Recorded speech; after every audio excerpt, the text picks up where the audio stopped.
capítulos 13 y 14 del Evangelio de Jesucristo según Mateo. Estamos leyendo la Biblia, traducción de la Reina Valera contemporánea. Y dice así, Mateo capítulo 13. Aquel día salió Jesús de la casa y se sentó a la orilla del lago. Como mucha gente se le acercó, él se subió a una barca y se sentó, mientras que la gente se quedó en la playa. Entonces por parábolas les habló de muchas cosas. Les dijo: el sembrador salió a sembrar. Al sembrar, una parte de las semillas cayó junto al camino, y vinieron las aves y se la comieron. Otra parte cayó entre las piedras donde no había mucha tierra, y pronto brotó, porque la tierra no era profunda. Pero en cuanto salió el sol, se quemó y se secó porque no tenía raíz. Otra parte cayó entre espinos, pero los espinos crecieron y la ahogaron. Pero una parte cayó en buena tierra y rindió una cosecha de 100, 60, hasta 30 semillas por una. El que tenga oídos para oír, que oiga.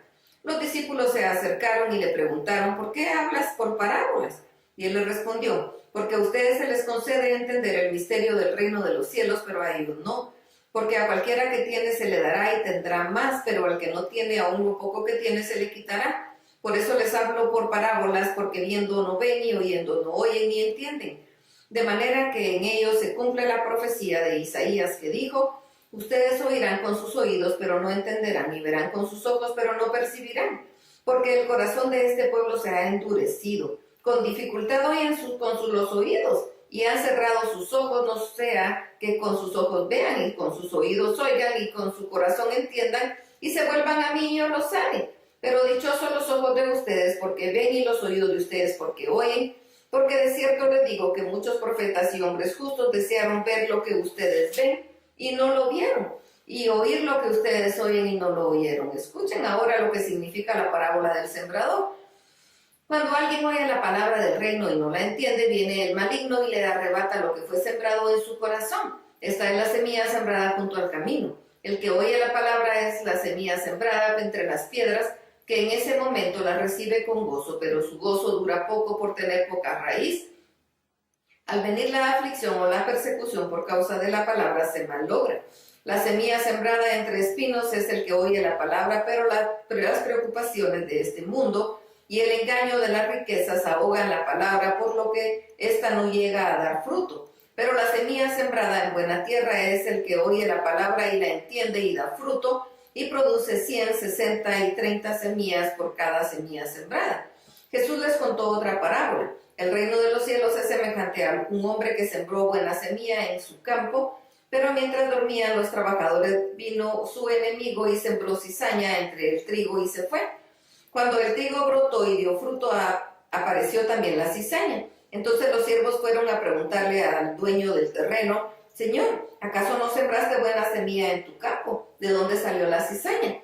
El dueño les dijo: esto lo ha hecho el enemigo. Los siervos le preguntaron: ¿quieres que vayamos y la arranquemos? Él le respondió: no, porque al arrancar la cizaña podían también arrancar el trigo. Dejen que crezca lo uno y lo otro hasta la cosecha. Cuando llegue el momento de cosechar, yo les diré a los segadores que recojan primero la cizaña y la aten en manojos para quemarla, y después guarden el trigo en mi granero. Jesús les contó otra parábola. El reino de los cielos es semejante a un grano de mostaza que un hombre sembró en su campo. Sin duda, esta es la más pequeña de todas las semillas, pero cuando crece es la más grande de las plantas. Se hace árbol y hasta las aves del cielo vienen y hacen nidos en sus ramas. Jesús les contó otra parábola. El reino de los cielos es semejante al de la levadura que una mujer tomó y mezcló con 3 medidas de harina hasta que toda la harina se fermentó. De todo esto habló Jesús con la gente por parábolas, y no les hablaba de otra manera para que se cumpliera lo dicho por el profeta: abriré mi boca y en parábolas hablaré de cosas escondidas desde la fundación del mundo. Luego de despedir a la gente, Jesús entró en la casa. Sus discípulos se le acercaron y le dijeron: explícanos la parábola de la cizaña en el campo. Y él les dijo: el que siembra la buena semilla es el Hijo del Hombre. El campo es el mundo y la buena semilla son los hijos del reino, y la cizaña los hijos del enemigo. El enemigo que la sembró es el diablo, la cosecha es el fin del mundo, y los segadores son los ángeles. Así es como se arranca la cizaña y se quema en el fuego, así también será en el fin de este mundo. El Hijo del Hombre enviará a sus ángeles y ellos recogerán de su reino a todos los que sirven de tropiezo y a los que hacen lo malo, y los echarán en el horno de fuego. Ahí habrá llanto y rechinar de dientes. Entonces en el reino de su Padre los justos resplandecerán como el sol, que el que tenga oídos, oiga. Además, el reino de los cielos es semejante a un tesoro escondido en el campo. Cuando alguien encuentra el tesoro, lo esconde de nuevo y muy feliz, va y vende todo lo que tiene y compra ese campo. También el reino de los cielos es semejante a un comerciante que busca buenas perlas y que cuando encuentra una perla preciosa va y vende todo lo que tiene y compra la perla.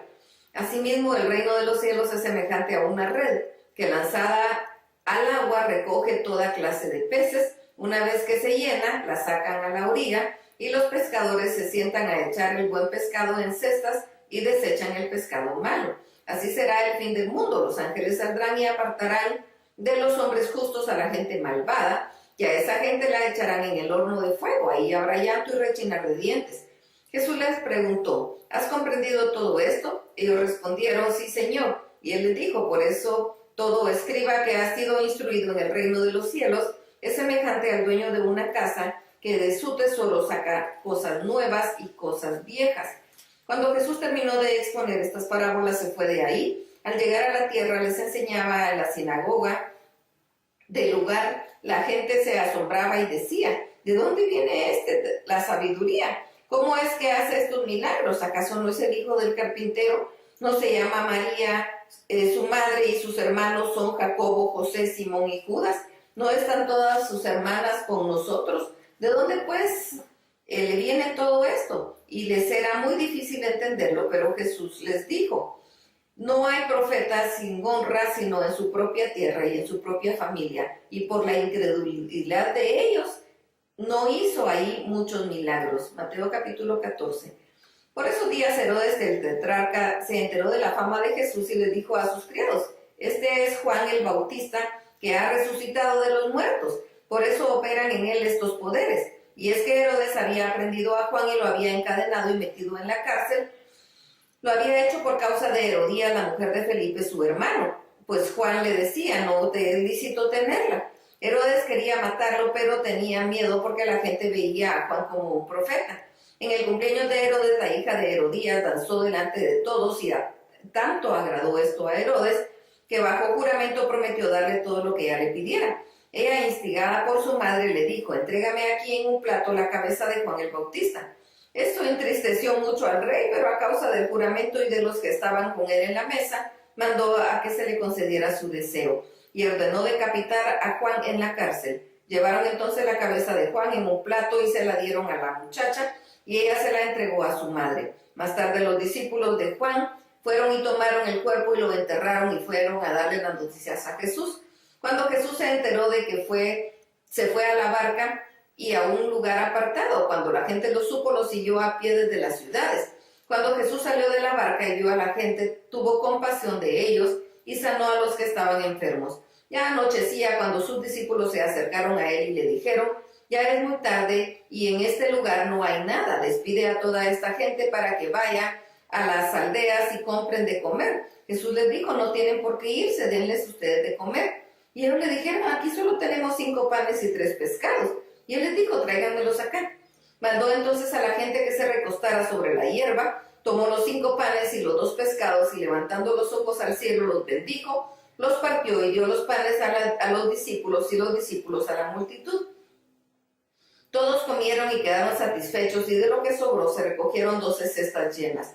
Los que comieron fueron como 5,000 hombres, sin contar a las mujeres y los niños. Enseguida Jesús hizo que sus discípulos entraran en la barca y que se adelantaran a la orilla mientras él despedía a la multitud.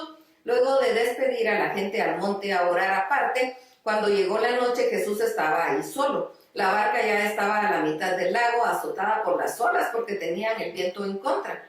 Pero ya cerca del amanecer, Jesús fue hacia ellos caminando sobre las aguas. Cuando los discípulos lo vieron caminar sobre las aguas, se asustaron y llenos de miedo gritaron: ¡un fantasma! Pero enseguida Jesús les dijo: ánimo, soy yo, no tengan miedo. Pero Pedro le dijo: Señor, si eres tú, manda que yo vaya hacia ti sobre las aguas. Y él le dijo: ven. Entonces Pedro salió de la barca y comenzó a caminar sobre las aguas en dirección a Jesús. Pero al sentir la fuerza del viento tuvo miedo y comenzó a hundirse. Entonces gritó: Señor, sálvame. Al momento Jesús extendió la mano y mientras lo sostenía le dijo: hombre de poca fe, ¿por qué dudaste? Cuando ellos subieron a la barca, el viento se calmó. Entonces los que estaban en la barca se acercaron y lo adoraron, diciendo: verdaderamente tú eres el Hijo de Dios. Terminada la travesía, fueron a la tierra de Genesaret, y cuando la gente de aquel lugar lo reconoció, lo hizo saber a toda aquella tierra. Entonces lo llevaron todos los enfermos, y le rogaban que los dejara tocar al menos el borde de su manto, y todos los que lo tocaban quedaban sanos. ¡Qué maravilla! Hasta aquí la lectura. Dios los bendiga.